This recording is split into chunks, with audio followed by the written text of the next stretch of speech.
Take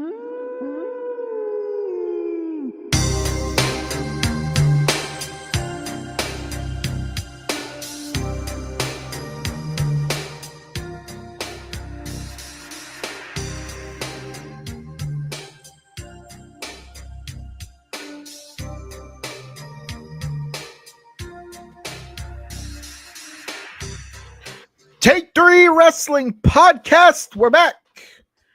The road to WrestleMania maybe just got a little bit bumpier. Maybe there's some Make-A-Wish kids that won't get that wish come Viva Rock Vegas. We're back. Way out of line. I'm sorry. I believe Cody Rhodes had the appropriate soundbite for that. Go fuck yourself! There it is. John Cena told Cody Rhodes to go fuck himself after that too. Fuck you. Dude, you ain't kidding. We will get into that momentarily. We will recap what happened this past Saturday at the Limoncello Chamber. We will also discuss our WrestleMania cards because some things done changed because of what happened on Saturday night. And then we will preview AEW Revolution from the Crypto.com Center this coming up Sunday. That's a chock-full show, which we should have a lot of fun discussing because I've watched the last 2 episodes of Dynamite. I haven't. And here's what I'll say. I still have no idea what the fuck's going to happen. Yep. What the hell is even that? Correct. Joe will be here momentarily. He is, I think he's getting TV ready or something. I don't know. Beauty, glamour shots. Got to put his makeup on or something. I don't know. It is what it is. We'll figure it out.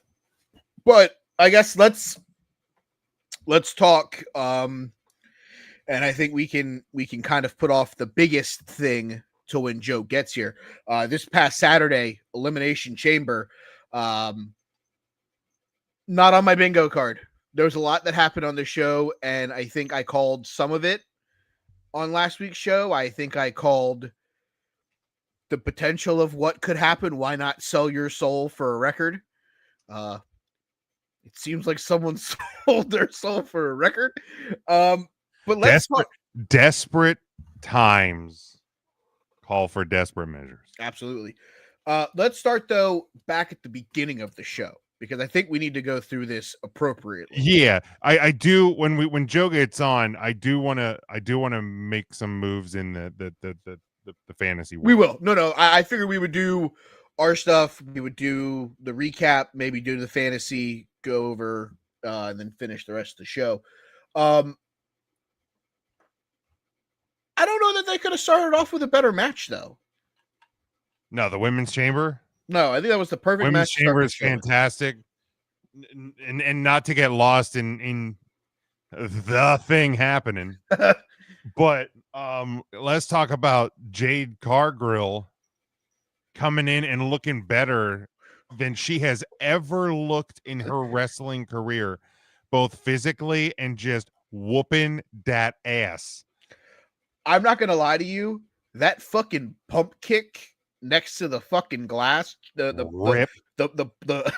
Plexon glass, smashed. Absolute ripped. Yeah. Nuked. Hilariously enough, I know you said this in the group chat. It was the first thing I noticed when I went back and watched the show. She came out in all black. Naomi and Bianca were in all white. Dude, I'm so pissed at myself now. Like, it was right there. The minute she came out, I should have known it was coming, but it shocked the shit out of me because Bianca came out Snow White gear. Naomi came out Snow White gear. Fucking Jade's music hit, and she comes out dressed in all black. Like, they literally told us from the minute that she was seen on that screen that she is turning heel tonight. Is she heel, though? Well, that's what we're led to believe at the moment, anyway. I feel like she's just trying to get back a pound of flesh. But Naomi and Bianca are good guys, are they? And that's the beauty of it right now. It's like, you know what I mean? Like, did Naomi do it? Did Bianca do it? Did like Jade? I mean, Jade knows who done it. I'll tell you who it wasn't. Liv Liv Morgan. Nope. But there's an interesting tell. I think I had sent you guys the clip of when Jade's coming out and Liv looks like she's about to shit herself, petrified. But like you see Naomi look over at Bianca like, did we cover our tracks, right? Like that's the beauty of the story right there. Is all we know is at one point Jade got her ass whooped, got sneak attack, whooped that trick, and now Jade whooped at Naomi's ass. That's all we know at this point. Perfect also that she didn't go and even act like Bianca existed. Right. Yeah. Because that was key. And like Bianca sold the shit out of it too, like just in the cell, like in the pod, like trying to get out. Like it was executed perfectly. And really, I think that's one of the things from start to finish.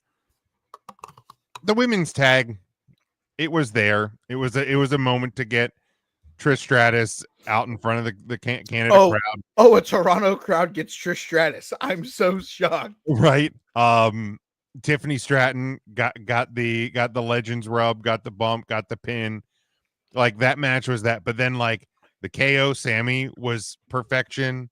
The men's chamber. I mean, there was nothing spectacularly, over the top grandiose about the men's chamber, but obviously it was more about what happened after. Hi, Joe. Hey, what's up? So we started discussing the women's chamber because we were getting into that first. Figuring we could start there. For those of you somehow that are listening to the show but haven't watched it, Order of Elimination, Naomi taken out by Jade Cargill that we discussed. Liv Morgan eliminates Bayley. Alexa Bliss eliminates Roxanne Perez. Liv Morgan then takes out Alexa Bliss before Bianca Belair defeats Liv Morgan to win the Elimination Chamber and punch her ticket to the road to WrestleMania. And she will be wrestling now Io Sky. Yeah, that happened. But that could change. Anything can happen in the World Wrestling Entertainment. So Federation. That happened. Watching the post show, I think the key here was Bianca Belair looking up and going, I need to go talk to Naomi. I need to go talk to Jade. I haven't talked to either one of them since winning the match. Like that plays perfect into what's going on here. Yeah, for sure. That's the thing. Like we're sitting here on Thursday night. We'll know more tomorrow on SmackDown. Oh God! I'm trying to stretch my hamstring out. It just got real tight. Hate when that happens.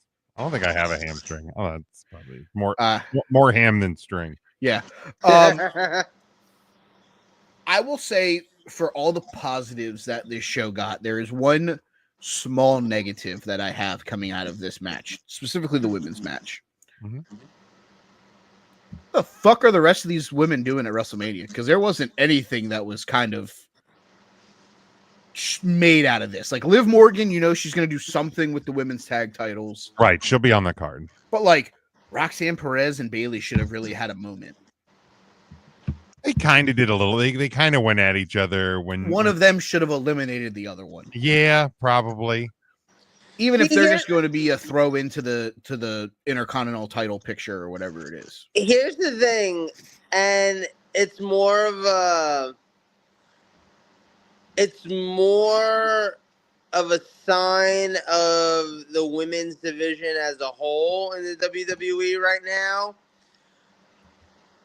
All 6 of those women will not be on the WrestleMania card. There's just no scenario. I will adamantly... There's going to be at the most 3 women's matches on WrestleMania. I will adamantly call you a liar for that. How many were on last year's WrestleMania? Hold on, let me go look. Because they certainly aren't treating the women like they matter any more than they did a year ago. I'd also disagree with that. Wait, we were there last year. It was Bailey and Io. Yep. It Rhea was and Charlotte. no Rhea. No, and Charlotte was hurt. Rhea. Who did Rhea wrestle? She wrestled Charlotte. No, she did not. Okay, night one, Rhea Ripley defeated Becky Lynch in the opening match of the show. Close enough. In night two, Bailey defeated Io Sky, and then there was Jade Cargill, Bianca Belair, and Naomi defeated Damage Control. Okay, so there was 3. Correct. Okay. I will tell you right now, there will be more than 3 women's matches on this show. I will put money on it. I will put whatever you want to put on it. There's no way you're going to have... Well, you're going to have Tiffy versus Charlotte. Yep. You're going to have the women's world champion versus Bianca Belair and maybe others. You're going to have Jade Cargill versus Naomi. I was going to say, I think you're getting Jade Naomi. You're going to have one of the mid-card titles is going to be defended. You've lost your mind. You've lost your mind. I think the women's US will be defended on SmackDown. That's fine. I feel like the IC title will be one of those has to be defended on this show. I think the women's tag titles maybe. So I'll give you 4 matches. I think the women's tag titles get defended. Women's tag will be on there. But I 100%. don't think either of the women's mid-card titles. How many years did it take for the men's mid-card titles to even get on WrestleMania? I don't think the women's mid-card titles are getting there year 1. Lyra's been defending that title on Raw like on a practically weekly basis. And I think she'll defend it on the Raw right after WrestleMania in a great match. Absolutely. No, I think the new women's Intercontinental Champion will make an appearance on the Raw after WrestleMania.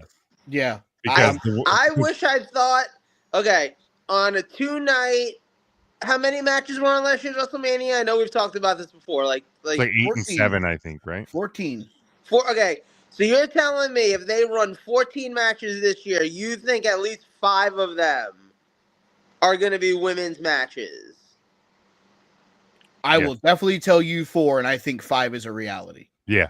So that means then that there's only 9 men's matches. Yes. Okay. I don't see it. They don't treat the women as important enough to give them that much of a spotlight. Lyra Valkyria deserves a shot to defend that title over Shinsuke Nakamura in the U.S. title. I never said she didn't deserve it. I didn't say they don't deserve it. I said the way WWE treats the women, they do not treat them important enough to give them almost half of the card for WrestleMania. That's a third. It's not half. Okay. I don't think they treat them even well enough to do a third of the card. I don't. Okay, then let me ask you. You have the pen. Is Shinsuke Nakamura defending the U.S. title on WrestleMania? Is Braun Breaker defending the IC title? Yes. Are the tag team champions defending the tag titles, either set of them? I don't know. Because Lyra Valkyria deserves to be on WrestleMania as the champion more than DIY does. I never said doesn't deserve. Okay, never said doesn't deserve. I said WWE does not treat the women with that level of importance. And you have the pencil in your hand. Is DIY? But I'm not WWE. I'm asking a hypothetical question. Can you? But my point is WWE doesn't treat the women with the importance. That's my point. It's not a quality question. It's not a deserving question. I think there's 2 things. I think there's 2 things being argued here because Joe's point is he doesn't think that there'll be 4 or more women's matches on the card because of how the WWE and Triple H's booking has been booking the women. We just watched a 4-match show have 2 women's matches on it though. I mean, to be fair, Raw and Elimination Chamber, that's always the way it is. And to be fair, we also did say that the reason there was the women's tag was you're getting Trish Stratus in front of a Canadian crowd, and it's an easy bump for. I'm not disagreeing with that, but I'm saying. But we also couldn't that also be like in Triple H booking logic? All right, cool. They got the rub at Chamber. We can slight them more at Mania. Just to play the devil's advocate side. Sure, but if you're gonna say they got the rub, then they should have closed the show, which was never going to happen because of what happened to close the show. Well, sure, and again, if we're in the point Joe is arguing, it's because Triple H values the men's story over the women's story. The last time women even main evented a pay-per-view event or a PLE event, you're going back years at this point. It's yeah, I mean, if I have the pen, I'm probably getting 5, maybe 6 women's matches. That's what I'm saying. If I'm in the charge, Mania card. I'm think you have enough potential there to build that where you can have that as a balance. Like I'd rather have Chelsea Green versus Piper Niven. Yeah. On my card than Shinsuke Nakamura versus LA Knight for the 47th time. Exactly. I 100% agree. I think that they deserve it. I think that they've earned it. I think that the way WWE has proven their booking, I'm not going to hold my breath for it. I wouldn't even be shocked. I'm going to put this out there. You're going to think I'm crazy. And then when it comes true in about 6 weeks, let's remember this moment. I won't. Jade and Naomi, that's going to be on SmackDown that week. And it's going to be to distract Bianca. It's going to build into the Bianca match at WrestleMania. Because Bianca can't be involved in 2 things at Mania. They won't give her that level of a spotlight. Whatever happens in that match on the SmackDown leads into whatever happens with Bianca and Io. I'm going to put that out there, and I know you think I'm crazy. All right. I think you're crazy, but we'll see. I think you could very easily have Jade Naomi on Saturday. I think you should. With Bianca, at ringside or whatever. Yeah. And then, Bianca versus insert wrestler or more here on Sunday. Yeah. So, Joe, I will say you're crazy, Joe. So, wait, okay. Now, let's also say, too, because I started this by saying there's no scenario where I think all 6 women that were in the Elimination Chamber match are going to be on WrestleMania. Because that was the main point of this. Because you had said you weren't sure where they were going after this with all of them. Because obviously all of the men in the Elimination Chamber match, you can pretty much guarantee are going to be on WrestleMania in some capacity. Yeah, I see. Fuck Logan Paul. Yeah, but he's going to be there. We know. Sadly, he's going to be on the card. Fuck him. Right. No, again, agreed. But he's going to be on the show. But my point is the 6 women in the chamber, and I actually have it on right now because, that's the thing, right? The 6 women in the chamber match, okay? I see 3 of them on the card. Yeah. I don't know what Bayley's going to be doing, if anything. Roxana Perez, she's not going to be on the WrestleMania card. It's just not going to be her year. Bayley versus Roxanne Perez will be on the Raw after Mania. Yeah, totally. And Alexa Bliss right now, I don't feel like is really going to do anything on WrestleMania. Here's the thing: if they choose to do some sort of Wyatt Six spooky dookie thing in the back, I think you could have Alexa in that, but I don't think she's on the actual match card. Unfortunately, which sucks. I love Alexa Bliss. Yeah, I agree. All that sucks, but But we're 48 days away, I think, is the last. And let me just say too, for what it's worth, I thought the women's Elimination Chamber match was the better of the 2 Elimination Chamber matches on the show. Match wise, absolutely. Yeah, match quality wise, those women delivered. 44 days away. Yeah, they delivered in that match. They all did a fantastic job. I think that match was match of the year quality. It wasn't even the best match on the show, but that's not saying anything bad about the match itself. Everything about it was incredible. Like I said, they deserve it. You know what I mean? But it is what it is, unfortunately. Right.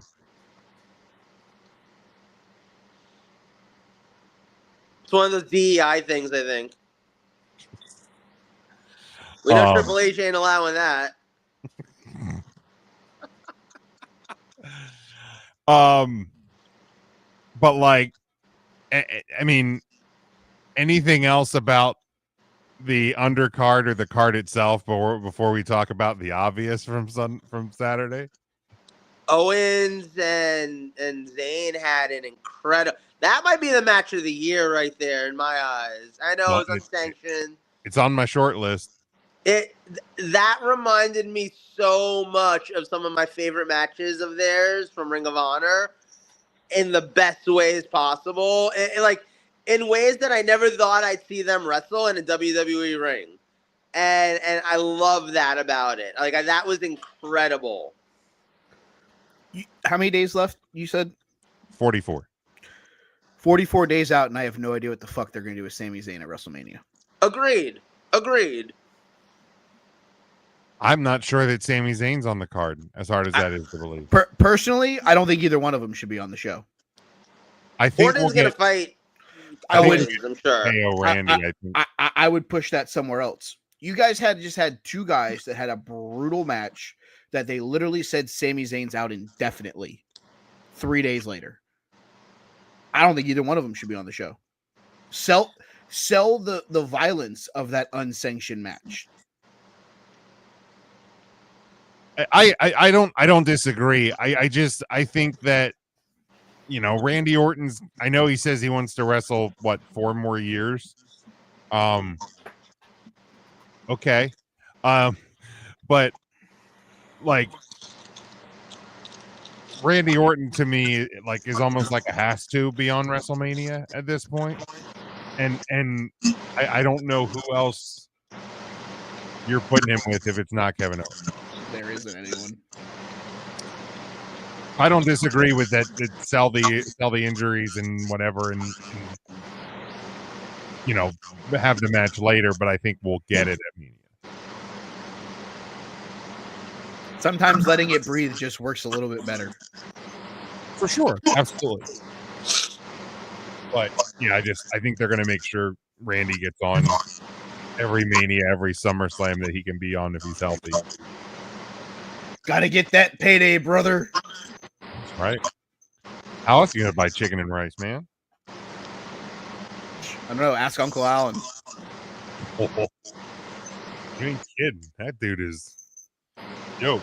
Although, again, sad. I mean, not sad, not surprising, but sad. Basically, he confirms that he's got less than 2 years until he's retired. He said he will not wrestle when he's 50. So, we have an end game for AJ Styles in the ring. Another guy that we should try to find a way to get on to WrestleMania that probably won't have a spot on WrestleMania. I think they'll find him a spot. I think he's going to wrestle the guy that. I think he's going to wrestle the guy that you don't want on the card at all. That we don't want on the card at all. Oh yeah, I forgot. Did they ever wrestle at WrestleMania? Feels like they did already. They've never wrestled each other. Okay. Yeah, it feels like. Look, I love me some Triple H era booking. Okay. Certain things seem to still stay true, and one of those things is that at WrestleMania, certain people are going to get matches. If AJ Styles is around, he's going to have a match. If Randy Orton is around, he's going to have a match. You know, like those are just like the, you know, if Charlotte Flair's around, she's going to fight for a title. Like or she's going to be defending the title. Like there's a title on the line somehow. There's just certain staples of WrestleMania, I feel like, at this point. Yeah. And especially when you have these guys that are just at the tail end of their career, and there's only so many matches left. There's only so many shows left. They're going to find a way to get them on the card, whether it's forced or not. They will get them on there. But should we talk about it? Sure. Should we talk about the thing? I mean, like it's the thing, like, right? Yeah. It fucking happened. It's the thing. Okay. It's the thing that on the night of Elimination Chamber, I got no less than 3 text messages from 3 different people. I don't even remember if you're one, Jim. I think you were one. My brother was one. My friend Teresa was one. All just simply saying, "Did you watch?" And when I said, "No, I'm at work," they said, "Okay, don't go on social media." And I was like, fuck, something happened. Okay, understood. And even that still did not prepare me for what actually happened. It's one, yeah. So I I texted 2 things on Saturday night. I texted that no spoilers. I didn't know who was watching the show. I say, even though I don't like the unsanctioned stipulation, I said I did appreciate that the referee didn't have a WWE referee shirt on in that match. And then the other thing I texted was after the turn, I said I would highly recommend avoiding social media until you watch this show. Just because I knew, because of what happened, that it wouldn't just be wrestling social media that would be talking about this. It was everywhere. Matt on 3CT said his father-in-law, who only gets his news from the Wall Street Journal, asked him about what a heel turn was because there was an article about John Cena turning heel in the Wall Street Journal. I had people, my brother, who doesn't really watch wrestling, asked me on the phone, John Cena turned heel. I had people in like a sports text group from my work that used to watch wrestling will occasionally ask me about something that happened, and like immediately I got like did John Cena turn heel tonight text, and like I was telling them kind of the backstory, and they're like, oh, I'm probably going to need to pay attention. And I'm like, you guys, if you have Peacock, can literally watch this shit. If nothing else, at least watch the pay-per-views. They're like, yep, probably going to watch WrestleMania now because of this. So like, it did what it's supposed to do. It did more than it was supposed to do. Tons more. I mean, this is the thing. Like this is the thing that we've been waiting for a very, very long time. This is the thing that a lot of us didn't think was going to happen. Period. At this point in the game. Like it really. It's to the level where predicting that The Rock was going to back somebody from the Elimination Chamber match, and Cody was going to say no, and Rock was going to put their support behind somebody, that was almost obvious. I think even last week I was like, I bet that happens, but with Logan Paul. You know what I mean? Like that was almost the obvious direction. People were saying, oh, Punk. Like it's going to be with Punk, you know? The unobvious thing. I mean, Roman Reigns was an option. Yeah. The honestly, the only person who felt like wasn't an option was John Cena. And here the fuck we are. And here's the wildest part about it is seconds before the biggest thing that happened, we heard this. Go fuck yourself. Which I'm pretty sure is the first F word that we have audibly heard on WWE before, period. Like, so like I'm still in, oh my God, we just heard Cody tell somebody to hard F themselves. And then we got John Cena doing this thing. Like, holy hell, man. Like, the ending of this show, holy shit. Just holy shit. I mean, you had to know it was coming. You had to. 1,779,305 days since John Cena's won his last match. He gets a little bit of help from Seth Rollins. CM Punk passes out. We've talked about it on this show. You've talked about it on 3CT. I've talked about it with people at work. John Cena's going to go on a losing streak before inevitably winning 17 in the middle of summer as the biggest face in wrestling history. 1995 Hulk Hogan called. He wants his gimmick back, brother. He legitimately just dropped everybody on their dome. Mm-hmm. Nobody thought it was coming. And then all of a sudden, Rock's music hit and John Cena didn't leave the ring.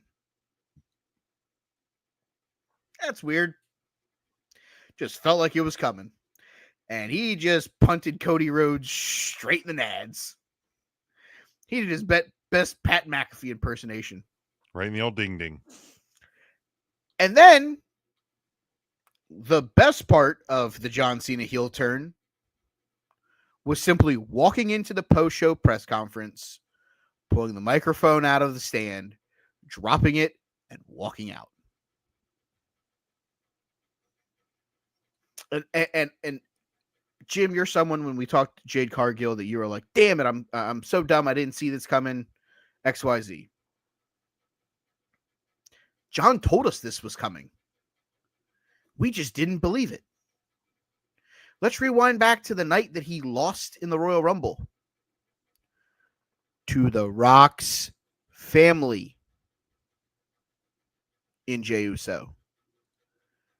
And said, I'm going back on the word that I said back in November at Survivor Series, that I was going to earn my way to the top of the card, that I was going to earn my shots to win championships and to break records. He walked in the press conference after the Royal Rumble and said, you know what, guys, fuck it, I ain't qualifying, I'm just taking a spot. And nobody said a word about it. Nope. I wonder why. It's Big Match John. Because Dwayne made it happen.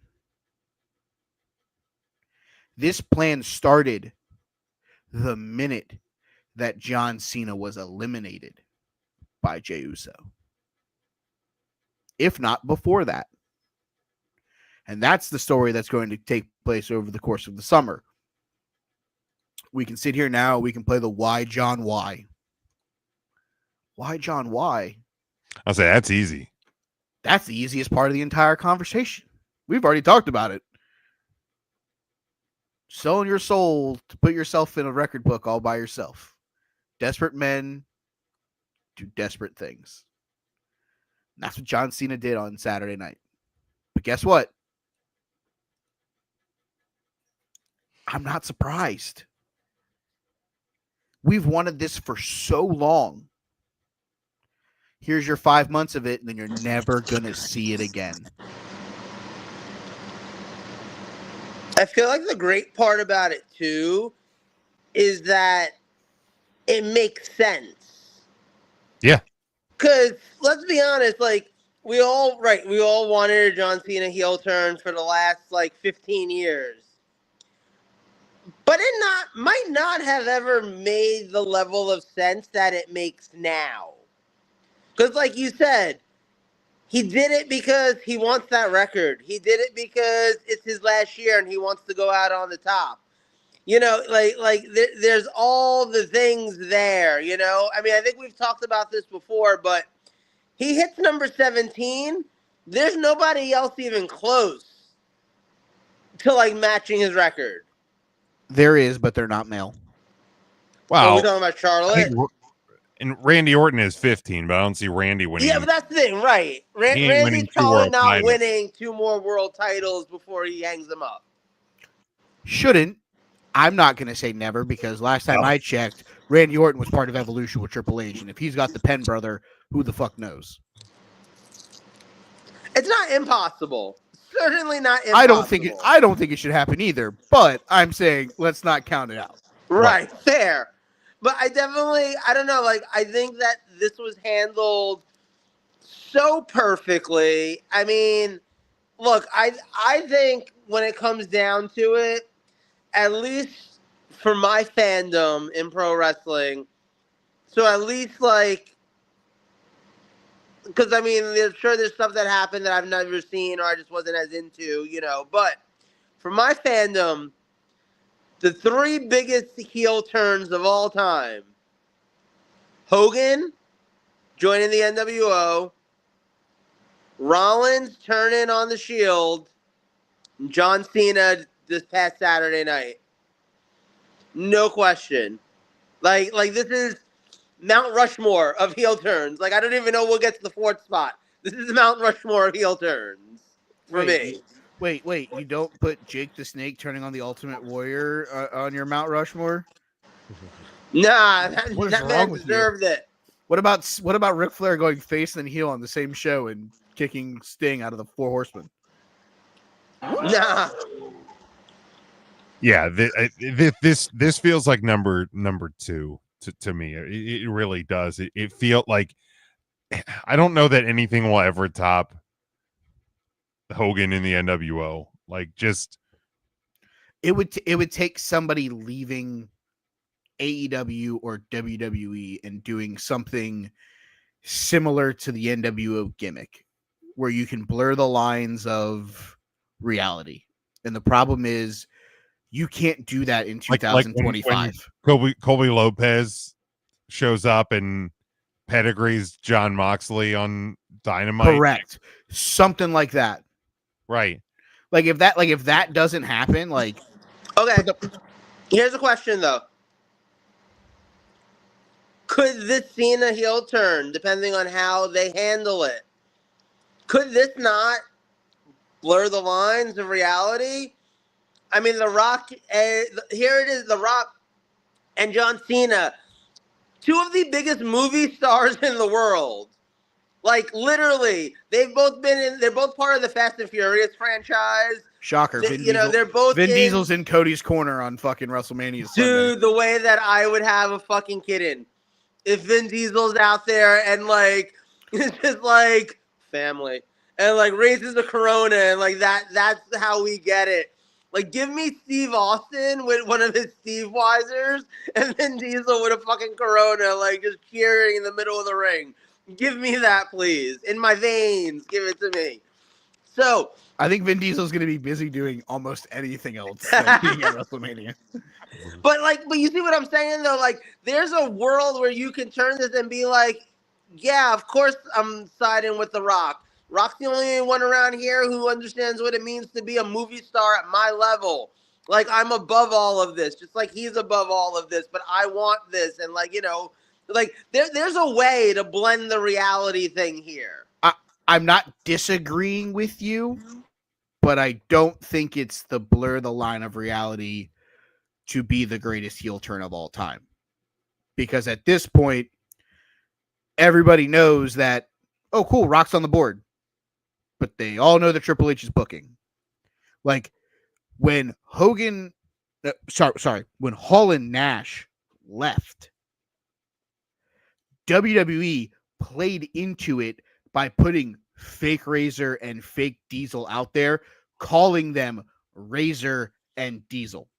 Yeah, it's one of those moments where because of the internet, we're all too smart. Correct. I feel like if WWE would have never put fake Razor and fake Diesel out there, but we're like, we released Razor and Diesel. They're free agents. They're best of luck in all your future endeavors, XYZ. They show up on WCW like a month later. You're like, I know those guys. That's cool. They're here now. But like, you have them purposely trying to go out there and act like those guys are still there while they're on the other show. It almost played into the hand of the NWO's formation. You're not going to see, and we'll use the Colby Lopez because John Moxley. Seth Rollins' contract runs out. He doesn't re-sign. He leaves. They're not putting another guy with long black hair and naming him Seth Rollins, and he's going to go out there and curb stomp people. Like, right. We know Seth's contract's up. We know he hasn't re-signed. There's a strong possibility he's going to show up at insert AEW pay-per-view here to take out John Moxley. Not surprised. Like, the level of shock and surprise and suspense, it's these two, and then it's everything else. It's the NWO formation. It's this heel turn on Saturday night, and then I think it's a distant third to where you get into the conversation of other things. I will say this, though, as we have this picture up, if you're not following along at home, it is the picture of John Cena standing on Cody Rhodes' head and Cody's soul on the weight belt. Is there anybody else more out of picture in this than Travis Scott? I definitely did not have Travis Scott as 2025 Dennis Rodman on my bingo card, but here we are. Somebody, and I know Tim said it, but I read it earlier in the week. Travis Scott, John Cena, and The Rock versus Cody Rhodes, somebody, and Bad Bunny. You know, honestly, if they wanted to really make the ultimate heel move, fucking Drake should have been in the ring with them. Hops the rail and just fucking gets in the ring. My man was in the building. Like, you want a heel group. Heel John Cena, Final Boss Rock, and Drake. If that's happening anywhere else but Toronto, I agree with you. The problem is he jumps in the ring, they're cheering him. They love him in the 6. I don't know that anyone loves him anywhere after last year, to be honest. They love him in Toronto. That is abundantly clear. The guy owns part of the Raptors. Lana tagged with Naomi at What was happening at WrestleMania 37? Wait, what? Lana and Naomi were a tag team? Yeah, Feel the Glow. What the fuck? Anal glow beads. I am so confused. Welcome to fucking WrestleMania 37, bud. Because again, after this, they still went back to the Thunderdome for a couple of months. Yeah. That's what the fever dream of that Mania was, because you're still in the Thunderdome, but you're actually in front of a crowd for the first time in a while. Honestly, like, that WrestleMania in terms of live experiences might be my favorite because of how unique of a live experience it was. You know what I mean? Like, I've never attended any event for anything. I've never attended any sporting event or concert or anything where it felt like that show, where, like, there were cardboard cutouts of people's heads all surrounding us. No, don't disrespect my good friend Glenn. Oh, I have all of the photos. They're my favorite photos that I've ever taken in a WrestleMania crowd. Because it's like just you and me and like I Franklin the head. Fucking personal offense to that, but whatever. I would too, Jim. Mind you, he said that, not me. That's kind of I know. But you know what I'm saying though? No, obviously last year's WrestleMania has a place in my heart, like for a lot of reasons. One of the people here in this panel is looking up flights for a one-day trip. You disrespectful, stupid idiot. But like, yeah, no, I enjoyed that we got to sit in a section and talk to like the 30 other people in the section. You know what I mean? Like, I may or may not have tried to get a defense chant going in the middle of one of the fucking matches. I'm not lying. Anyway, back to the best heel turn in WWE history. Anyway. Correct. Yeah. My question here, and this is coming out of the heel turn. This can't be it, right? There has to be more. There has to be more members somewhere. Well, right. So let's go back to that. Oh, you think they're building like an NWO? I think they're building a corporation. So let's go back. What show was that where The Rock came out and he just put up the 3? That was a Raw. Bad Blood or a Raw or something? It was Bad Blood, I'm pretty sure. Bad Blood. So he comes out and he does the 3, right? Yep. Watch when he does he does the throat slash, but then he pulls up the 2. Yep. There has to be one other piece, at least one other piece to this. So wait, okay. I've been sitting on this because I've heard all the conversation. I've seen it online. Everyone pointing out the 2, right? I thought he was just doing a gun motion because after he puts out the 2, he went like that. Maybe. I think everyone's reading a lot more into it. I think he was just doing like pulling the trigger on Cody, like telling like Cena like cut him. Go for it. So maybe there's not anything to the 2, but I do think there's going to be more to this group or this piece. Because here's the thing, John's not going to be an every week piece or whatever. But he came out and did the 2 the same way that he did this. It was the same hand motion, the same way that he held the 2. He's done the 3 and he's done the 2 prior to what happened. The 3 makes sense because that's Cena's hand motion. The 2, yeah, he could have been pulling the trigger, but he called pulling the trigger back in Bad Blood when he came out and did it. He used the same motion. I've seen something on social media that would make a lot of sense to be the third man of a possible 4-man group. Rikishi back out here doing it for The Rock. No, he's just going to be a valet. Car valet. Just running people over in the streets everywhere. Person number 1, an aging veteran running up against Father Time. Could use a little bit of help from a Hollywood A-lister. Jeff Hardy. Jim, you got a soundbite for this guy. I do. L.A. Knight. Because he's used the same hand signals on multiple episodes of SmackDown. Interesting. Man number 4. Rewind the clock whenever Rock decided to go pay a visit to his loving daughter Ava down in NXT. Who's someone who's just brash enough to fill in as a member of this team? The only guy in NXT that goes by the moniker All Ego, Ethan Page, because The Rock and him had a conversation that was caught on camera. Oh, shit. You give me a corporation of John Cena, The Rock, potentially Travis Scott, LA Knight, All Ego Ethan Page.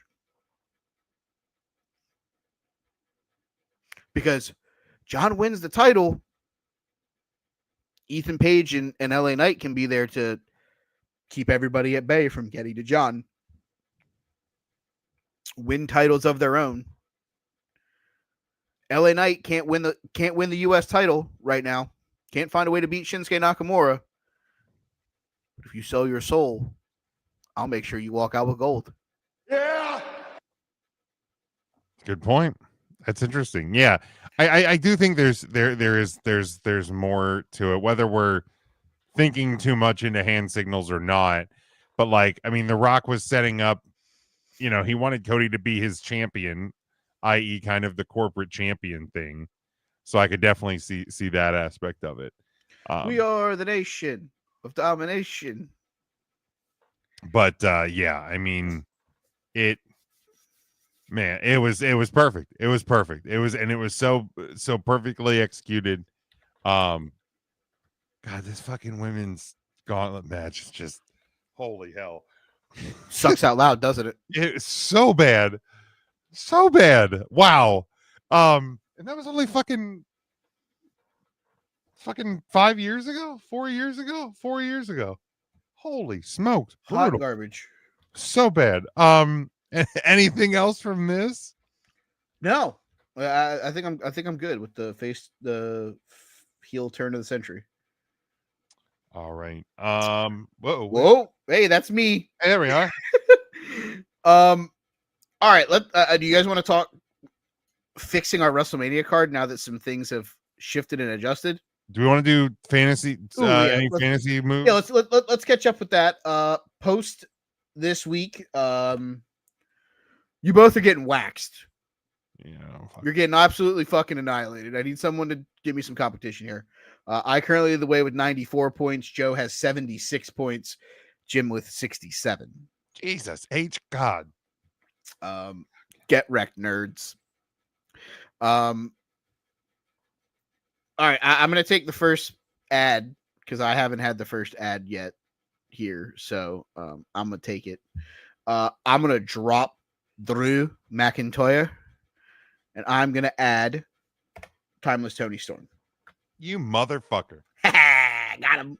I was going to add her last week, but I was trying to figure out if I could cut someone last week, and I was in a real tight spot, and I don't think I could do it. You son of a bitch. You're welcome. Jim, you can go. Oh, well, now I got to think, you motherfucker. I mean, I got 4 more on my list that I might just throw out there. I'm going to drop Sami Zayn. Oh, Samuel Zayn. R.I.P. Rip. And I'm going to add Mercedes. Wait, does anybody have Mercedes? No. I'm going to take Mercedes Monet. Yeah, she was one on my list. Monet talks. Joe, you want to add anyone? No, I'm going to let my team ride. All right. Do I get another one? I'm going to drop. I'm going to drop Trish Stratus. That's easy. Yep. I don't know how this is going to fucking end. Rumor has it that someone's hurt. Give me the women's North American champion. Give me Stephanie Vacour. Okay.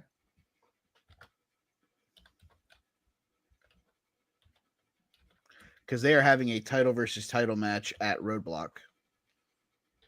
When is that, by the way? I think it's Tuesday. Motherfucker. You for reals? Let me double check while we're... Yep, Roadblock 2025, Tuesday from New York City. Dang, what the fuck? Yep. There's so many things happening. There really are.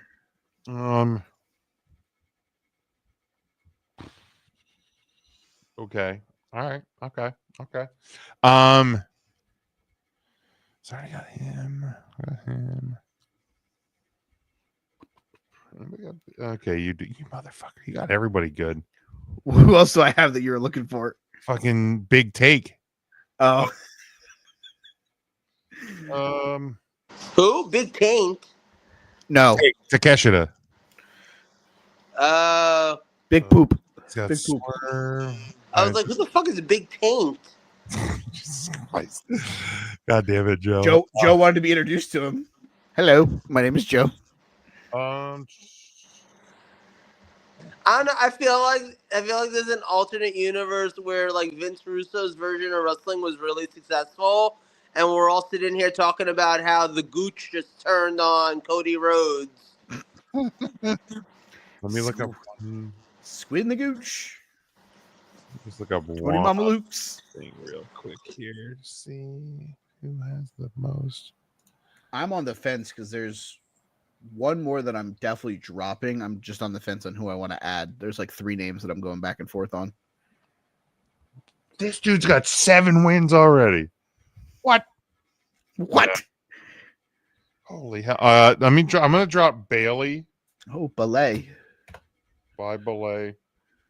And I'm going to add back onto my list LA Knight. Knight. All right. Oh, I don't know how this is gonna fucking end. So now, fuck me. Oh, I'm definitely dropping Shinsuke Nakamura. I just don't know who I'm adding yet. Okay.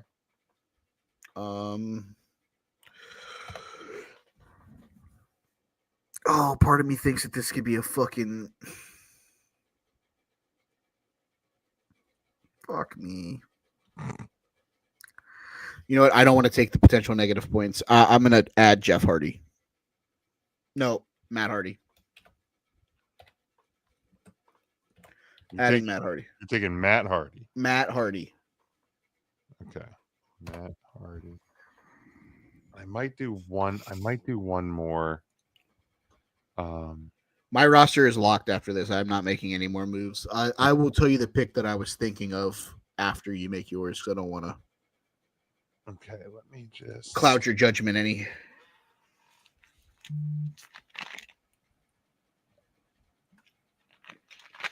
Let's.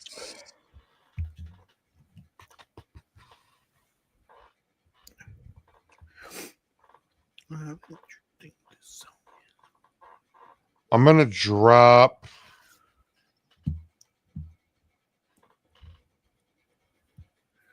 No, I'm actually locked. I'm locked.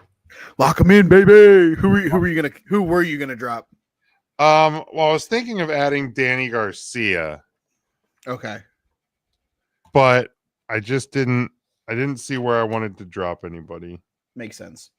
So yeah, we're good. So there. for the record, now that rosters are locked, I went back and forth between Jeff Hardy, Matt Hardy, John Moxley, and Christian Cage. Okay. So Yeah. I was like, if spoiler alert, if Stoop defeats Moxley and then Christian beats Stoop, I can end up with a shit ton of negative points for Mox losing the title. Yeah. So I was like, let me not do that. So I was like, well, maybe I'll add Christian Cage. And then I'm like, if he cashes in that stupid ass contract and doesn't win, then that's fucking negative points. But I'm like, I am up by fucking 18. So I could have fucked around, I guess, a little bit. I chose not to. All right. WrestleMania card. We started last week. We did. I'm just gonna say this whole fucking thing went to shit. Yeah, real quick. It sure did. Because, we had our entire women's title matches was completely wrong. Rip. We had CM Punk winning the Chamber. Rip. We had Jade Cargill and Michin versus Bianca Belair and Naomi. Which theoretically, part of that could happen. Could still happen. I mean, well, yeah. Part of it could still happen. Part of it could still happen.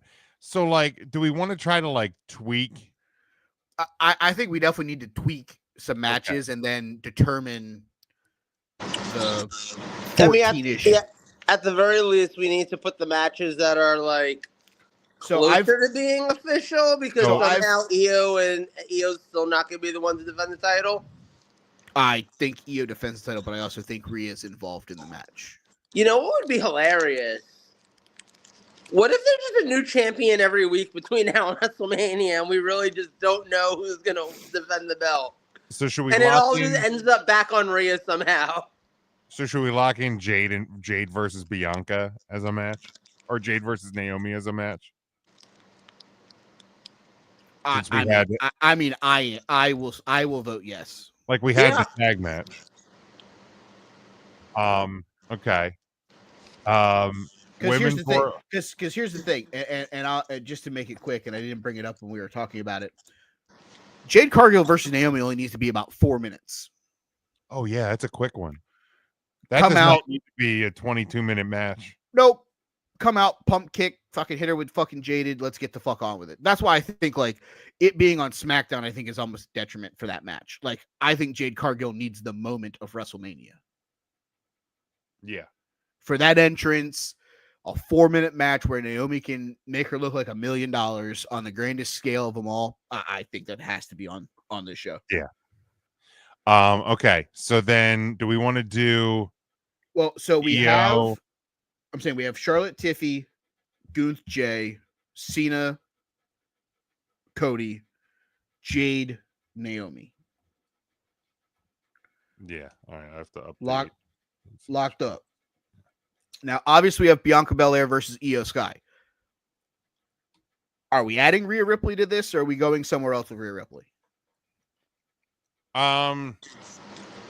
I think we're gonna. I would add Rhea Ripley to this. I think that's what the real thing. Yeah, let's do Io versus Rhea versus Bianca. Okay, because the only other option would have been Rhea Ripley versus Dominic Mysterio. Yeah, which I personally have that on my own, for a different prediction card thing, but I don't actually think we're getting there. I don't either. So that obviously removes Io from the women's tag match that we had. Do we just want to remove Dakota and Io from that match and have it be a triple threat? Or is that where we hope that Asuka and Kairi come back and we get the Kabuki Warriors in there? I mean, I'm fine throwing the Kabukis in that one. All right. We're fantasy booking anyway, so let's do that. Okay. So here's the thing. I know we had the TNA World Title, Hendry, Styles, McIntyre. See ya. Let's pull that. I think we're getting Styles versus Logan Paul. AJ Styles replaces John Cena in that match that we had. If I have to sit through a Logan Paul match, I'm okay with it being AJ Styles. Yeah. Like, here's the thing. Do I wish that, AJ's second to last WrestleMania match is against Logan Paul? I do not. That said, I hope he will win the match. One can only hope. One can only hope. Can I make a proposal because based on him not being in the WWE title match, add CM Punk to Reigns versus Rollins? That's gonna happen, I think, on Monday night. I 100% agree, because that's like the wildest part in all of this. 44 fucking days out, that currently we have not seen Roman Reigns since the Royal Rumble. So currently we have 8 matches for sure. So we have, I guess, if we go off of last year, we have 6 matches to play with. Randy Orton versus Kevin Owens, you guys seem to think is going to be a slam dunk, so I'm not going to vote against it. I think it's too early, but I'm not going to be the one that's going to change either of your guys' minds. So if you want to put it on the show, I say let's just do it now. Yeah, I think Orton's going to have a match on the show, and Kevin makes the most sense. Yeah. Okay. I will also then say I don't think that Jacob Fatu versus Solo Sikoa should be on the show. No. Yeah, I'm fine cutting that. Solo's not wrestling on WrestleMania. Okay, so now we have... Jacob might, but Solo's not. Sure, he could be in the U.S. title multi-man match that we could have a conversation about here in a minute. Well, he'd probably be more in line for the IC title because Jacob's on Raw, but... No, the U.S. Is he on Raw? Yeah. I thought Jacob was on SmackDown. I thought he was on SmackDown, too. They literally had the tag match against Jim and Cody like 2 or 3 weeks ago, where Solo super kicked Jacob Solo. Oh, you're right. I'm an idiot. Wow, I can't fucking talk. He Solo kicked Super. Yeah, there it is. Super El Pentadragon. Yeah, no, you're right. You're right. I don't know. My brain, that doesn't work anymore. I'm lucky I'm vertical at this point right now. All right, so we got 9 matches. So we have 5 to go. Matches that we have already made for the conversational piece. DIY Street Profits Pretty Deadly. Braun Breaker, Sheamus, Penta. Shinsuke, Andrade, Jim Uso, Carmelo Hayes. That would probably be where we would add Jacob Fatu. Chelsea Green, Zelina Vega for the U.S. women's title. IC women's title. I wrote this down. We can change the pieces in it. Lyra Valkyria, Bayley, Natty, and Alba Fire. And then the Raw tag titles of the War Raiders against the New Day. I still like War Raiders New Day as the world tag. I think that makes sense. I feel like with the US title, I I would probably pull Carmelo and put in Jacob in his spot. We can keep it the 4-way. I was gonna say, or do you want to pull Andrade? Because I feel like we just added Andrade for almost like shits and giggles. Yeah. Let's pull Andrade and put in Jacob Fatu there. Because I don't think we're getting Mania without a Jacob Fatu on the card. I don't either. I will also bring to the panel, if you want to take Carmelo Hayes out, that's fine, because we're kind of missing someone. I just talked about him when I talked about The Rock's new super staple. You talked about he has 7 wins already in 2025. LA Knight. We don't have LA Knight anywhere on this thing. I mean, yeah. Yeah. Sorry. Sorry. I'm fine putting him in over Carmelo. You just want to add him and make it a 5-way ladder. We It's can probably make it gonna a be a ladder 5-way. match. It's probably gonna be a ladder match if I had to Yeah, guess. fuck it. Let's just add him. Okay. We also live in a world where he might win the title before then and go in as the champion, and Shinsuke may not be on the show. I don't fucking know. That's possible as well.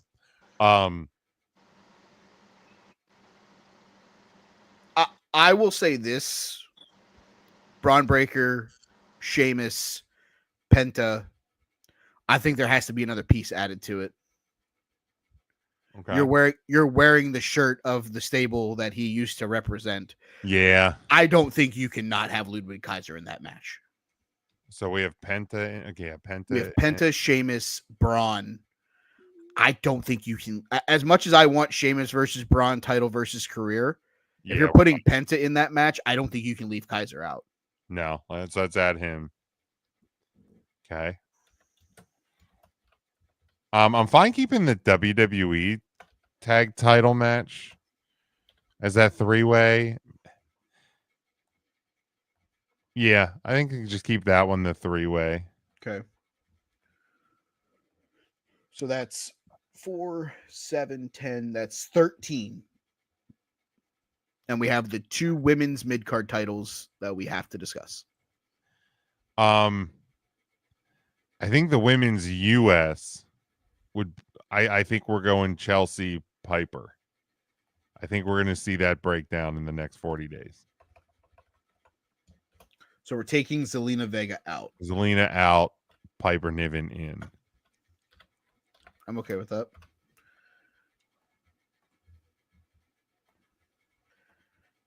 Now, the IC title, obviously Lyra Valkyria. I think this is where you get Bailey.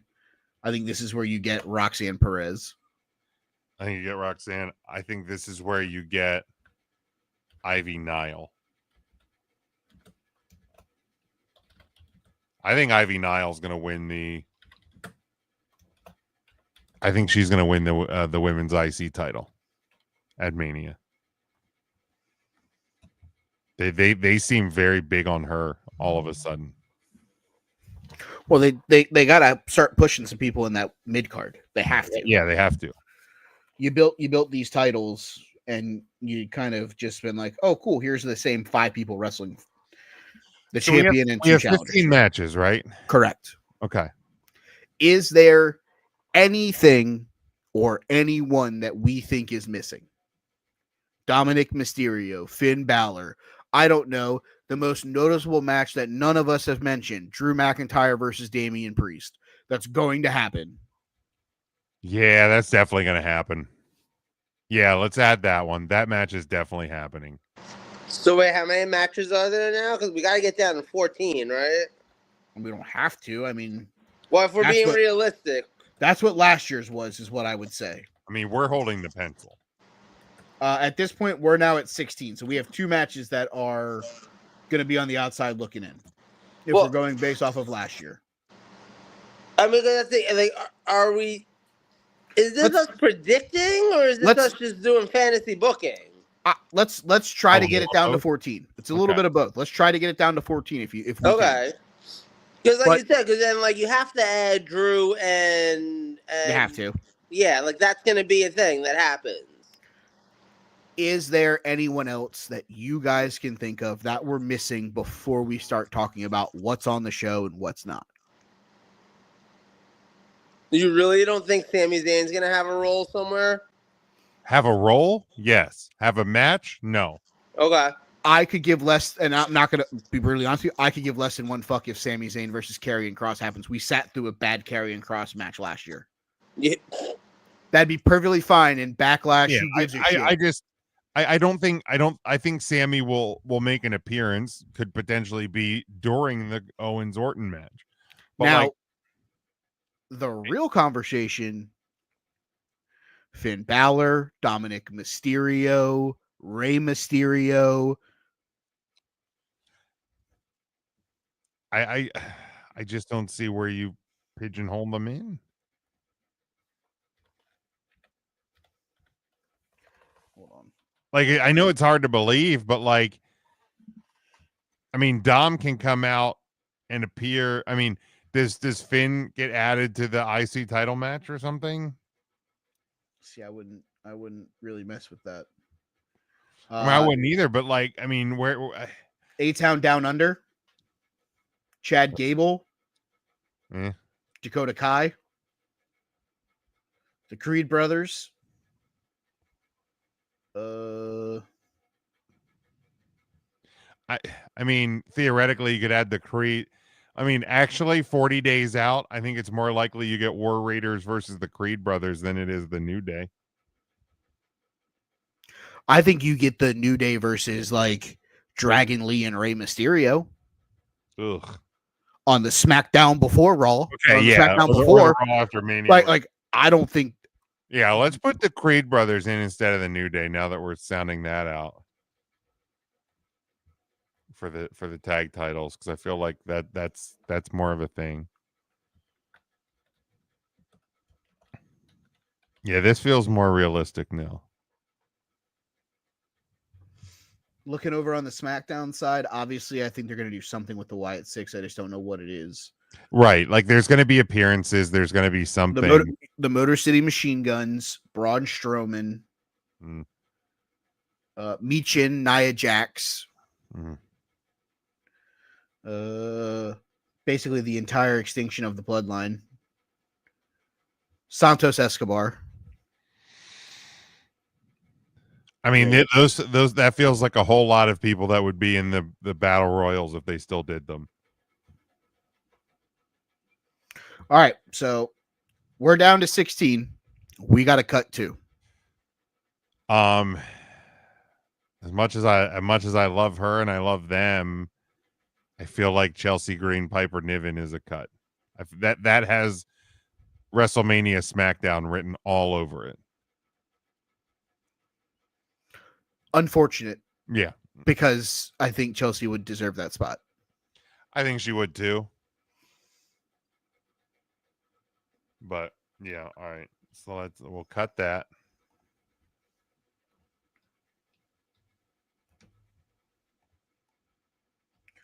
All right. Here's the real conversation. Because now we're down to 15. What's the one that doesn't make WrestleMania? The SmackDown Tag Team titles. I don't think there's a shot in hell that you leave the Street Profits off winning those tag titles after the heel turn that they've had. I think that's going to be great on the Friday before WrestleMania. I feel like I'd much rather watch that on WrestleMania than I would the War Raiders versus the Creed brothers, which I just watched on Raw on Netflix fucking 5 days ago. I just feel like every time anything with the tag division happens on TV on SmackDown, you could hear a fucking pin drop. Like, the crowd just does not seem to give two shits about, at the very least, DIY. I mean, that Rumble tag match, it was good, but that crowd couldn't care less if you paid them. What's the WrestleMania crowd going to care about? Because again, WrestleMania crowds are different than any other pay-per-view crowd too. What's a WrestleMania crowd going to care about more? DIY, Street Profits, Pretty Deadly, or War Raiders versus Creed brothers? Street. I feel like in those two, I feel like the because I'm fine cutting one of the tag, because let's also be honest, it's going to be one of the tag matches that's getting cut. Like, if this is really the debate in the WWE, I will also say that tag title match being 2 out of 3 falls and only going 14 minutes because it followed the Women's Royal Rumble. Not great, Bob. Well, and it was also just booked really it was booked really strangely, because we've seen them have infinitely better matches. Like, I think the crowd was out of it because it was a bad day at the office. Oh, look, we got into second gear and never got out of it. Yeah, it was not great, Bob. Which is why I don't think the Motor City Machine Guns are involved in the match at WrestleMania. Sucks. Love Shelly, love Sabin. It's almost like it's too big for him. There might be rumblings of that. Who knows? So I'd I'd push for to remove the world tag titles.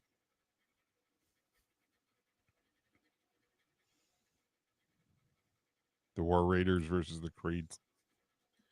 That feels like a Raw after WrestleMania, especially if you're going to do a title change. That's a Raw after Mania feel to it.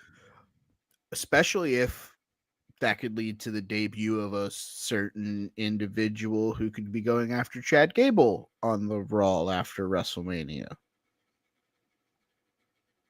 Looking at you, Aleister Black. Oh.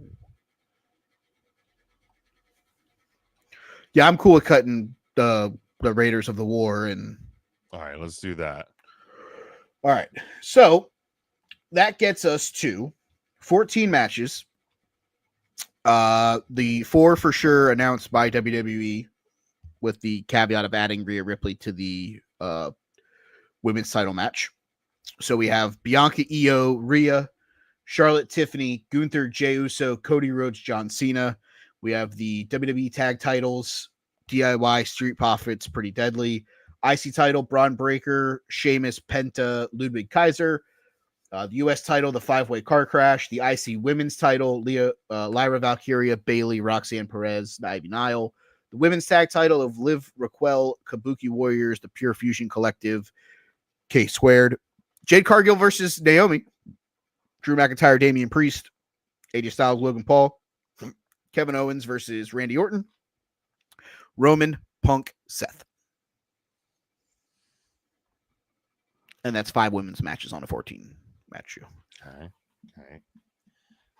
Bang! Found a way. All right. Night 2 main event obviously is Cody versus Cena. Nobody's putting that into debate, right? We're I think that's you. I think you can lock that one in. Okay. Let's see, y'all. Night 1. 1, 2, 3, 4, 5, 6, 7. All right, night 2. Wait, are we trying to put these nights together right now too, or is that a next week thing? No, that's not that. We're doing it. We're gonna do that now. Okay, and then are we also doing? Because I got like 20 minutes left in me before I crash and burn. I'm just letting you know. Okay. I mean, how much AEW have you watched? Recently, more than I have in the past. So do you? Because I don't think there's going to be a lot of the only potential. Is there? I don't think there's really going to be any changes to things on a wholesale changes like there was this past week. So do we want to take the matches that we have and then put our nights together next week? That's what the Revolution I thought we were doing. Like I thought we were doing this like as a series, if I'm being honest. But like, well, I think the thought was like we made the card last week. We were gonna do the nights this week, but then everything changed. Like I thought today we were finalizing, like, you know. But yeah, why don't we take the 14 matches that we have decided these are going to be the WrestleMania matches. If there's any minuscule changes that happen over the next week, we'll discuss those off air. We'll tweak the list. Okay. And then we'll actually put our nights together next week. Sure. How about that? I'm good with that. Sweet. All right. So then that leaves us with Revolution, AEW Revolution. Should I just save that? Can't wait to watch Lex Luger win the WCW title. A 10 match as of now card. This Sunday night, March the 9th, Crypto.com Arena, the big building. There in the brand new building, home of the Los Angeles Clippers. In Los Angeles. Wait, isn't Crypto where the Lakers play? Oh, is it? I don't fucking know. Yeah, I think Crypto's the old Staples Center. Oh, fuck them. Yeah. I hate that fucking stadium. Fuck those guys. Crypto.com arena. You can now watch this on Prime Video for $50. Don't worry, I won't. I will not either. Because I'm not paying $50 here. And again, for anybody that might think this is an AEW thing, I'm not paying $50 for WWE pay-per-view either. I will pay $50 for one WWE pay-per-view if I had to. Correct, because I would probably share the cost with other people. Correct, and it's only WrestleMania. That is correct. If they charge for WrestleMania, I'm paying for it. If they ain't charging for it, guess what? I'm watching that bitch for free. There you go. But let's start with a trios match on the buy-in. Bless America. While John Cena was shocking the world, Big Boom AJ was on collision, whatever the fuck it's called. But we have Big Boom AJ and the conglomeration of Orange Cassidy and Mark Briscoe taking on Johnny TV, and MXM, the MXM collection of Mansoor and Mason Madden. Mike. Double chunk chocolate cookie. You think I'm going to not pick the cookie guy, the chicken, and the orange? Yeah, Joe? I don't know what the fuck's going on anymore. But how much AEW have you watched? More than usual. No, I knew this match was happening. I know this match was happening. I'm just saying, I don't fucking get why. If somebody asks how much AEW have you watched, answer more than Jim, and you'll be accurate. I just love the fact that I feel like the team that I picked, you could go to a Chinese food restaurant, they're going to try to sell you the orange chicken with a cookie on the side. Yeah. Right, like right, wrong, or indifferent. It's absolutely the Costco crew or whatever the fuck they're calling them. The conglomeration Costco Association. The Costco conglomeration. All right, next one. Steel cage match. Will Ospreay, Kyle Fletcher, Mike. I don't know how Will Ospreay loses to him twice in a row. He doesn't. But that fucking spot that he pulled on last night's episode of Dynamite, and I don't know that this could be an all bad night for the Don Callis family. More on that later. Okay. Fuck. So you're going Ocean Spray then? Reluctantly. Yeah, I mean, the fact that it can't be back to back is the reason I didn't add Kyle Fletcher to my fucking list to eat an L. So yeah, it's Ocean Spray. Joe, you had him as well. Yeah, right? Agreed. Yeah. All right. Singles match for the AEW Continental Championship. Okada defending against Brody King, Michael. I would love to see Brody King walk out with the title, but I don't think there's a fucking shot in hell. All right. Joe. Yeah, I don't think Okada's losing that belt right now. I would love to see him have to unify that with the international title. I've heard some rumblings there. And I think that's actually would be a smart play. And it would be a great match. So go ahead, Tony. Do it. I dare you. Bet you won't. But yeah, Okada retains here. Singles match, MJF versus Hangman Adam Page. MJF tried to light Adam Page on fire last night. That was cool. Things happen. Fuck MJF. Go Hangman. Go, Joe. I think Hangman wins, but I think it's one of those dramatic things. Like, I don't think, like, MJF passes out in a submission or something like that. Like, I don't think he's going to take a fall, and I don't think he's going to, like, tap. Hangman wins via disqualification for being lit on fire. No, like I think dramatic effect, baby. I think Hangman's gonna get like the actual like win, not a DQ win. But I can see them doing like Mania 13, like Steve Austin passing out, like that kind of thing for MJF to keep him strong. I forgot Uncle Alan was paired up with Omos too. He was. Holy hell! Fucking. He almost got away with it.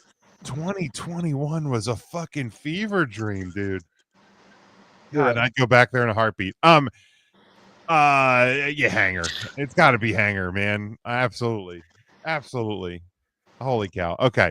Tag team match for the AEW World Tag Team title, the Hurt Syndicate of Bobby Lashley and Shelton Benjamin.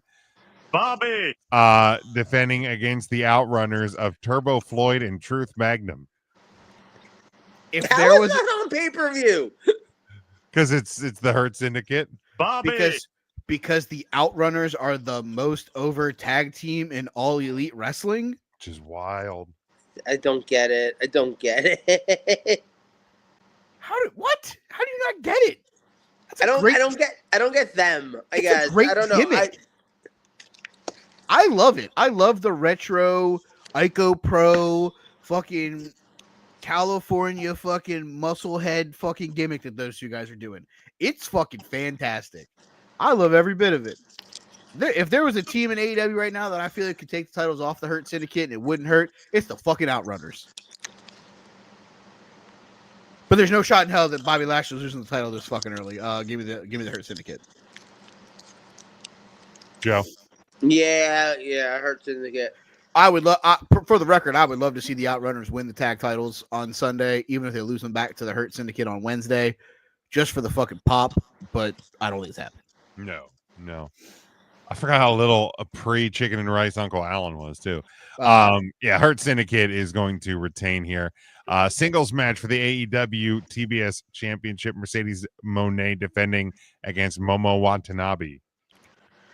If this was for any of the other titles that Mercedes has, I would contemplate Momo Watanabe winning this match. But then it was for the AEW title, and I was like, no. Yeah. Joe? You know what? I'm going to take Monet. Bold. I thought you were going to say you were going to take No Watanabe. If I could have pronounced it. Fucking... The fact that Jim could pronunciate it and you can't. I did it twice tonight, by the way. I know. What's her name? Princess Momofuku. And he really is Intern Mark. Because Intern Mark about did a racism on 3CT this week when I read this name. Like, just... The views and opinions of Joe Lopez are those of Joe Lopez and do not reflect Take 3 Wrestling Podcast, Jim or Mike. Okay. Thank you. Okay, yeah, Mercedes is going to retain 100%. Singles match to determine the number one contender to the AEW World Championship, Swerve versus Ricochet. Well, if I use the logic that there's no way that Kyle Fletcher can beat Will Ospreay for a second time, I have to use the same logic here. Plus, fuck that guy. Swerve. It's there. Joe? This is the time where I'm going to be the contrarian. I'm going to take Ricochet. If he didn't pin Swerve on Wednesday's episode of Dynamite to win the tag match, I would have also been implied to potentially agree with you. But I don't feel like he's pinning Swerve 3 times in a row.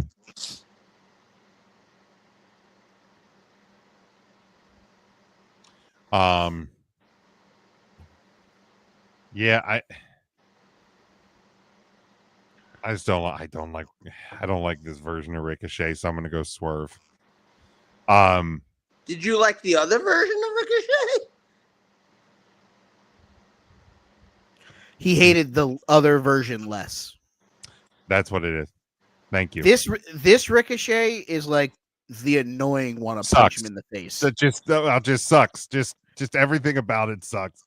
And why is he wearing like a fancy jacket with like a baseball hat, like in stupid glasses? Well, because he stole the robe from Swerve and Nana. It was the robe that Jimmy Rave wore when he was the crown jewel of the embassy. Oh, okay. Because like WWE, like why are they fighting over a necklace, but these guys are fighting over a fucking robe? Okay, got it. Correct. And then I will tell you this much: I want to punch Ricochet in the face. It's not for the other shit. It's because he ends every shitty promo that he cuts with. Oh God! Thank God! I haven't watched that in about 6 years. Trash. All right, let's go. Falls Count Anywhere. for the AEW Women's World Title, Timeless Toni Storm versus Mariah May. I believe that AEW is calling this a Hollywood ending match. Ooh, like that. These two cut a really good promo. It was short, What I heard. but it was a really good one on last night's episode of Dynamite. It made me want this match to almost just end in a no contest where both of these women just take each other out, crash through something, jump off of a catwalk or something, and just take each other out. Honestly, yeah. My concern is what happens to Mariah May after this match. I'm taking Toni Storm to win, but I'm concerned on what the next move is for Mariah May.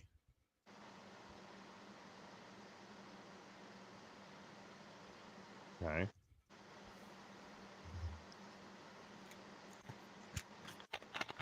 Joe. AEW has the chance to do the funniest thing here, in my mind, which would be to basically reenact the Hollywood backlot brawl from WrestleMania 12 with these two. Which role does Toni Storm play? I think Toni Storm gets to be...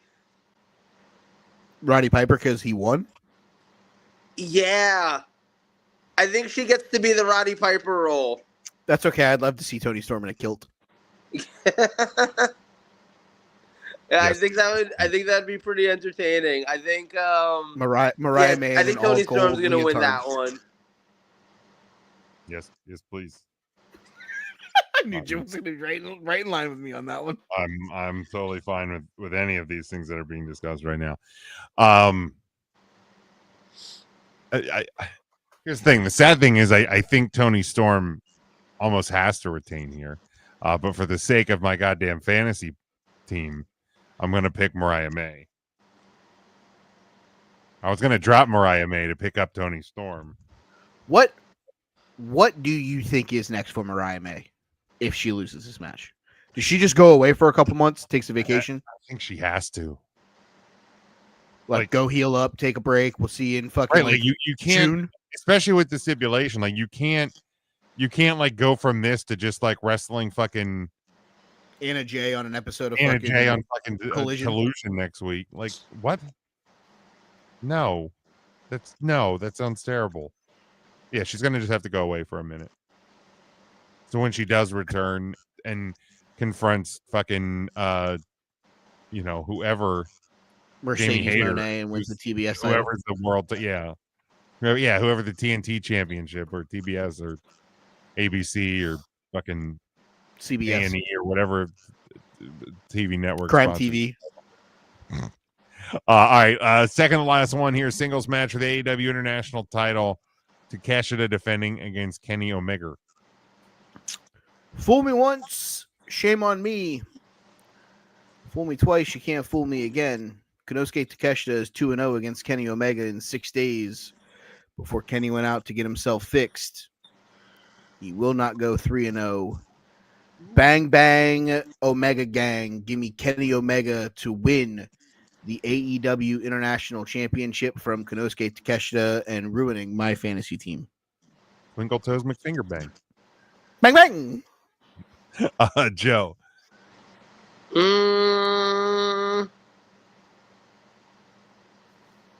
No, I'm going to take Takeshita.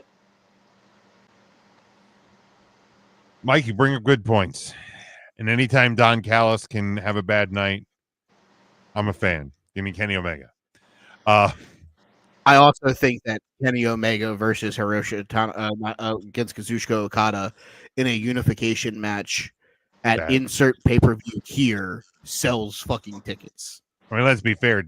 Big Take versus Okada. Big Take versus Okada. Like, but I think that either way, we win here. That might be a little bit further down the road. If AEW wants to get in on this moment with the John Cena heel turn, They need to get Hiroshi Tanahashi on a plane and just show up at Revolution and fucking punt Kenny Omega in the dick and cost him that match. Join the Don Callis family in his last year of professional wrestling. Like, turn Tanahashi fucking heel. That's your response. Like, it won't get the same attention, but it will in the wrestling circles. I was gonna say it's not gonna be run in the Wall Street Journal. No, but Monday. Dave Meltzer will definitely have it all over his stuff. Gross. Lastly, main event singles match for the AEW World Championship. Jon Moxley defending against Cope. I have so many different scenarios that are. That name. Oh, That name is terrible. I have so many different scenarios Where's running through my head. Cope on it. You're 80, dude. What the fuck? I appreciate it because now I get to tell people, yeah, I've been coping every day. What's up, Stoop? Oh, God. I do have so many different things running through my head right now with this match. Option number one, Jon Moxley retains, which I think is the worst option out of all of these, for the record. I just want you to be very transparent here. Correct. Option two, Cope wins. His old pal Christian tells him to go fuck himself, cashes in his little fucking contract thingy, and wins the title. Yep. Or option three, Cope wins the world title post-match. You know, he gets a little help from his pal Switchblade Jay White,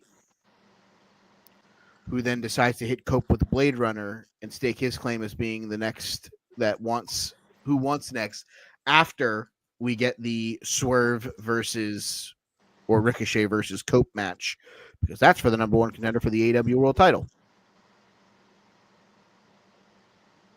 All of those options seem fit. I'm going to go, and I'm going to solely go with this because I took Swerve Strickland to win the number one contenders match. I'm going to take Cope to win, Christian to cash in, walk out with the AEW World title at Revolution. Give him the old. Go fuck yourself. Yep. And then Swerve takes on Christian. I think Swerve wins the title from Christian. Christian's the perfect transitional champion, doesn't need it for long. Yeah. Or he wins via fluky shit, and then Cope versus Christian's one of your big stories leading in the summer. There you go. Could be. Joe. I very much want Christian to be the one that ends up leaving the night as a champion. I'm going to pick Jon Moxley just so I could possibly be right.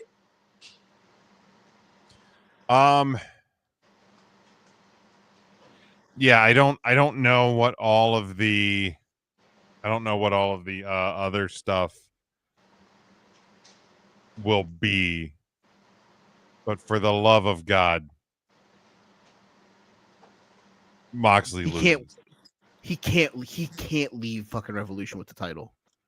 Like, just let's get out of this now, please. If he leaves Revolution with the title, someone has to debut to help him win. Because Cope's taking out Claudio, Uter, and fucking Pac. He's taking all of them out with concertos. Right. Who's out there that could debut? WWE just released a bunch of people. Yeah, Cedric Alexander doesn't push the needle enough for me. I think he'll join the Hurt Syndicate anyways. I'll say he's just, yeah. Who's He the may help biggest name that WWE released recently? Sonya Deville. Carmella. To be fair, Sonya Deville would be better in that group than Maria Shafira is. You ain't wrong. No lies detected. You ain't lying. Yeah, I don't know. Hold on. Just give me Cope. I mean, is there? Oh my God, Shane McMahon versus fucking Braun Strowman on this show. Holy hell. Oh man, I can't wait to watch. Giovanni Vinci debut on Revolution and cost fucking Cope the title. Can't wait. What if it's Giovanni Shane? Vinci? What if it's the aforementioned Shane McMahon? God, Shane McMahon was so fucking sweaty. No, they lost me. They lost me in hoping that. Like, that was my hope when this whole thing first fucking started. They had me so locked in that if Shane McMahon would have been behind this fucking Moxley faction, I'd have been watching AEW every fucking week. Probably not, but you get the point. What if, you know what? Hold on. What if it's the Young Bucks? Oh, God damn it. It's got to be the goddamn Young Bucks. Because they ran from the Death Riders before they could get got. They haven't really been around. It's about time for them to make a return. Oh God, make me hate this more. And I don't even watch AEW. I mean, not that they needed somebody to quote open the door for them, but what if it was the Young Bucks that were like, "Hey, come on in." God damn it. I also have the one that nobody wants it to be, but would be a fucking kick-ass addition to this. Yeah. I have the one that I think I would love for it to be. Who's that? And would love to be a part of this faction, but everyone else will hate it. I already hate the Young Bucks. It's the Costco kid. What is his name? No, it's not the Rizzler. The fucking Rizzler. God. it ain't the Rizzler, bud. Chill out. We're just talking about the greatest heel turn of all time, and Rizzler. You're talking about the Young Bucks and the Rizzler. What the hell? Rizzler comes out. He's like, I shop at BJ's now. Fuck you, Tony. AEW, this is why I hate Fuck you, Costco. Fuck you, Tony. So the two names that I have floating around. One of them is Wardlow. Okay. Yeah, send Wardlow. They need a big son of a bitch to be the muscle in that group because Claudio ain't it. No BS, Paul White. No. Give me old John's good friend. Travis Kelce. Give me the fucking War King. Give me Eddie Kingston. What's he been doing? Recovering from ACL surgery. I'd actually be okay with that. Holla at your boy. Let Eddie Kingston come out to the ring. Better than the fucking Young Bucks. And fucking just back fist Cope. Fucking Mox hits the fucking bulldog choke. Oh, my brain almost went fucking escapes. Tired. War King, holla at me. Yeah, I actually like that. If Kingston comes out and back fists Copeland so hard that he's fucking like, yo, someone tell Matt Hardy I apologize about Lita. I'm here for it. No, he's gonna back fist him, and Christian's gonna come out and he goes, 5-second pose. Holy hell! I think I would love to actually do a discussion on whether or not WrestleMania 36, despite being inside the Performance Center, was better than WrestleMania 37. Also, I can't wait for generic Jack Perry to come back either. That's Holy fuck! This whole night one, besides the Bob Lashley Drew McIntyre match so far, has been a fucking journey. And I'm only at Braun Strowman versus fucking Shane McMahon. The fact that was still a match is fucking fascinating. Oh my god! Was the pandemic era really this bad? And I just didn't realize it because the world. There was nothing else happening. Oh my god! Not gonna lie to you, I've tried to go back and watch some of the pandemic stuff. I can't. I have watched the episode of SmackDown the first night in when it was Triple H and Michael Cole on commentary and Triple H just fucking with him the whole time. Yes. That show's fun. I've watched WrestleMania 36 multiple times because I think that Mania actually holds up. And I don't know if it's because that holds a special place for me because I almost kind of quit podcasting and stuff like that, and it helped me ease back in. No, I think that was actually a decent show. I even watched the pandemic slapped. I even watched the pandemic Royal Rumble. leading into this year's Royal Rumble, and Yeah. it kind of held. But holy hell, yeah, weekly TV, I can only imagine is just. I mean, Dominic Mysterio. He beating looks up Seth Rollins ridiculous. with a kendo stick while Rey Mysterio's eyes getting poked out by a steel stare. Good Lord. That happened. All right, let's do wrestlers of the week. I will let either one of you begin because. Hello, Joe. I'm gonna take the most obvious choice possible, John Cena.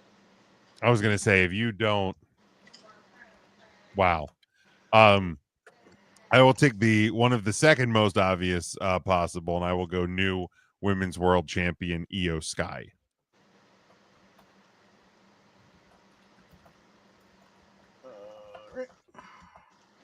Dude, Sorry, horrible human being aside, Braun Strowman was fucking yacked up at WrestleMania 37. he was the inventor of the chicken and rice diet. Oh, dude, he started the diet apparently. Yep. I will take the woman who won the Elimination Chamber. I'll take Bianca Belair. All right, Joe. You know what? Just to represent how great this match was, yeah, give me Kevin Owens. Very nice. I like that one. Man, I feel like I got one of two options here.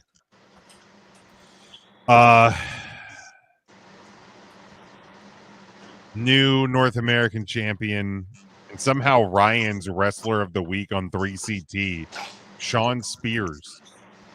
Hell yeah.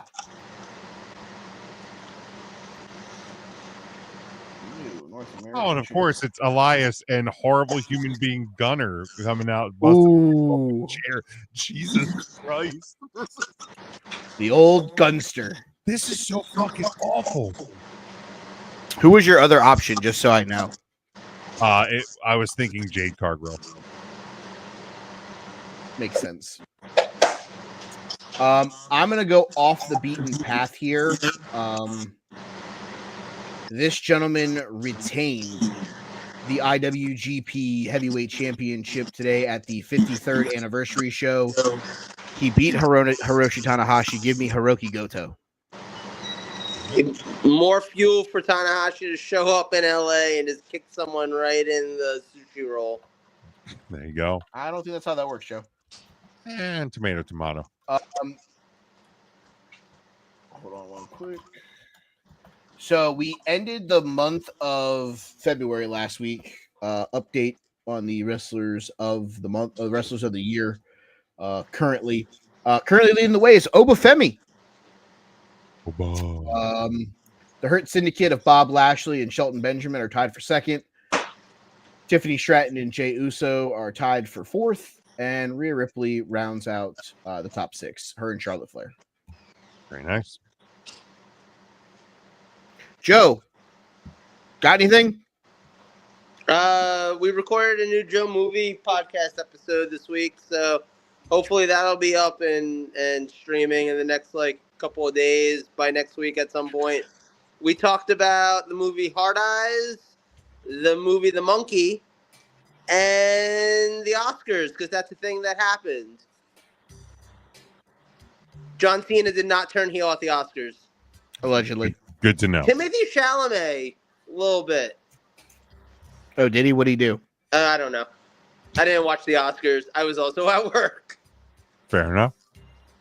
You can get me on Twitter at Big Jim Sports and Blue Sky at Big Jim Sports. Hit the link tree there. It'll take you to 3CT. We had a fun discussion tonight about the John Cena heel turn, as well as our Revolution predictions. We have a movie heavy 3CT podcast coming up on dropping on Tuesday. So if you're a movie person like Joe, you might want to dip into that one. Give that one a try. Very movie heavy on that one. And yeah, it's pretty much it for now. Did you ever ask Matt about the blind rankings? Well, the ones from whenever I was on the show. Oh fuck! I totally forgot. Make a mental note. Right. You can follow the show at Take the Number 3 Wrestling. You can follow me at They Call Me Burn. Thanks you guys for hanging out with us. Thank you for not turning on us like John Cena did. Fuck him. What was the thing that they allegedly trademarked? The Break-A-Wish Foundation. Yeah. Wait, they trademarked that? WWE has reportedly trademarked Break-A-Wish Foundation. I want that T-shirt so badly. So bad. I will buy it day one. I hope it has like. I hope it's in the John Cena colors. I hope it's in the Make-A-Wish font with like the little star. Yeah, I'm in. Sign me up. Break-A-Wish. Oh my god. They will sell so many of those, by the way. Get wrecked, nerds. Otherwise, guys, we will be back next week to finally wrap up the WrestleMania card. We will talk the fallout of Revolution, and we will preview what is next for both AEW and WWE right here on the Take 3 Wrestling Podcast.